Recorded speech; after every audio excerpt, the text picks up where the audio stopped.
10 Fascinating Facts About Zimbabwe. A young nation of 37 years, Zimbabwe has seen enough trouble and strife to last a century. A tyrannical leader and rampant corruption will likely ensure plenty more for years to come. It's a fascinating and beautiful land, striving to reclaim her former riches with the despotic Robert Mugabe in charge. That's hard when you don't even have your own currency. 10. Don't mess with Grace Mugabe. Never one to shy from a fight or a headline. Grace Mugabe has form and a mean right hook. Back in 2009, she joined her bodyguard in kicking the snot out of a photographer. This very month, Mrs. Mugabe visited her sons in South Africa, only to discover that her darling angels were also entertaining a 20-year-old model. 1. https://www.theguardian.com/world/2017/August/19/South Africa grants Grace Mugabe diplomatic immunity. Wire report. Like any loving mother, Mrs. Mugabe whipped the model with a plug extension and then went on the run. Despite assurances to the media that the police would apprehend the fugitive and rumors of attempted bribery by the model's family, Grace was granted diplomatic immunity and cannot be charged. 9. Gukurahundi. Genocide with British help. Back in the early 1980s, when Robert Mugabe took over, some people disagreed with the new regime. After all, the country had recently passed through a brutal struggle against white rule. Dissent was easily found. There is a well-trod path to curing dissent in a brave new world, and it involves bullets and rape. The crack 5th Brigade of the new Zimbabwean army, trained by North Korean commandos, raped, tortured, and murdered up to 20,000 civilians in 1983.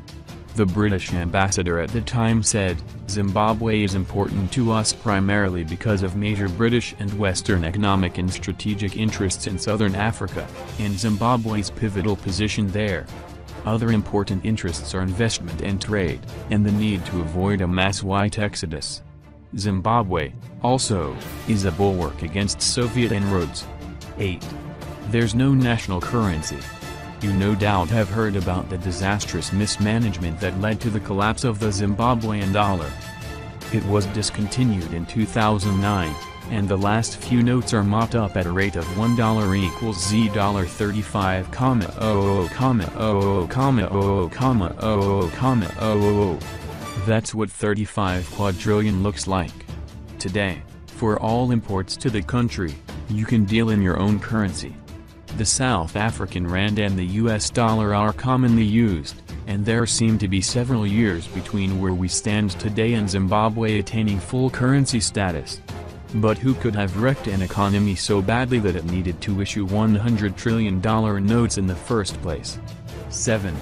Oh God, it's Bobby Mugabe. He's rivaled in modern times for the crown of most insane leader by Kim Jong-un and that al-Baghdadi guy from ISIS? Oh, and Conie. If we're looking just at people who are off their nut but somehow manage to run countries, you're hard-pressed to find a better choice. A happy-go-lucky Leninist, Stalinist combo kind of guy. Some of his top quotes include, "On Hitler, I am still the Hitler of the time." This Hitler has only one objective: justice for his people, sovereignty for his people, recognition of the independence of his people and their rights over their resources. If that is Hitler, then let me be Hitler tenfold. 10 times, that is what we stand for. On being better than Jesus, I have died many times. That's where I have beaten Christ. Christ died once and resurrected once. On white people, the only man you can trust is a dead white man. So yeah. And that's before we talk about what he has actually done. 6. You can get away with murder. Speaking of dead white people, you might remember that there were quite a lot of those back in 2000. Robert Mugabe told his people to reclaim the land from the white farmers. Unsurprisingly, this led to some resistance, ending in some outright murders of farmers by squatters. Mugabe said recently, "Yes, we have those who were killed when they resisted.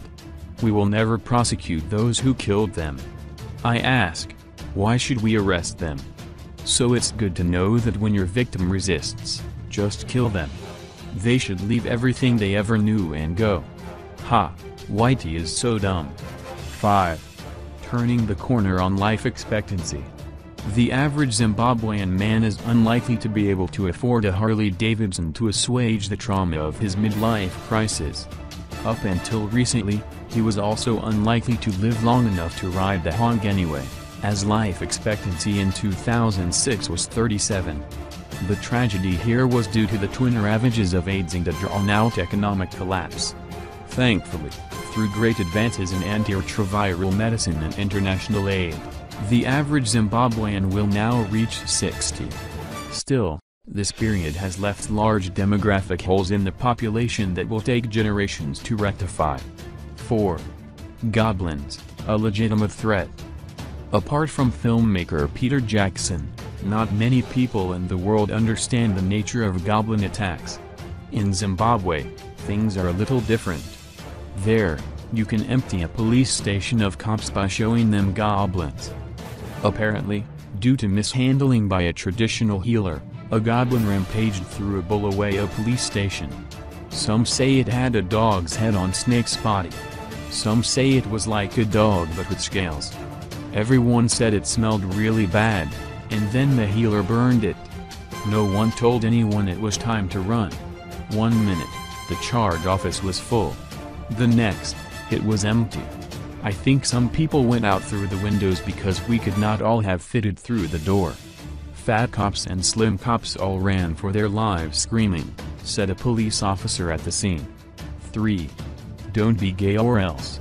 As we all know, the only thing worse than a stinky goblin that has the head of a snake is a homosexual.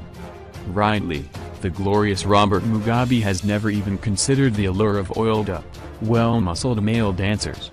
He has also never been filmed stuffing a barely legal Twinks jockstrap full of $100 trillion notes. So secure in his own virile heterosexuality is Mugabe that he does the only proper thing and declares that gays should be beheaded. Addressing thousands of citizens ahead of 2013's election, Mugabe said, "We will cut their heads off. I told them they are worse than dogs and pigs. Yes, worse than dogs and pigs. I keep pigs and the male pig knows the female one."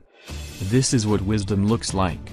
While we now know that Robert Mugabe has rarely sneaked a peek at another man's Johnson in a public toilet, it cannot be confirmed that he has a secret Grindr account. Such obvious hearsay would be incredibly weird if it were true. Mugabe probably never shares certain pictures with strangers or attends football matches with a close friend called Manny.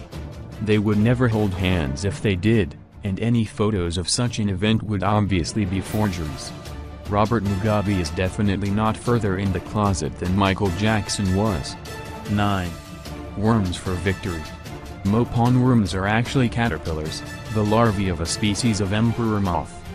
Usually found on the mopon tree, these critters form a key part of the diet across much of the region. Being cost-effective with 3 kilograms, 6.6 pounds, of leaves producing 1 kilogram, 2.2 pounds, of worms, the caterpillars are freely available and easy to farm.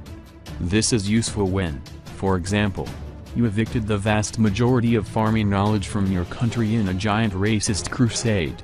In any case, the people of Zimbabwe are semi-dependent on these caterpillars for protein.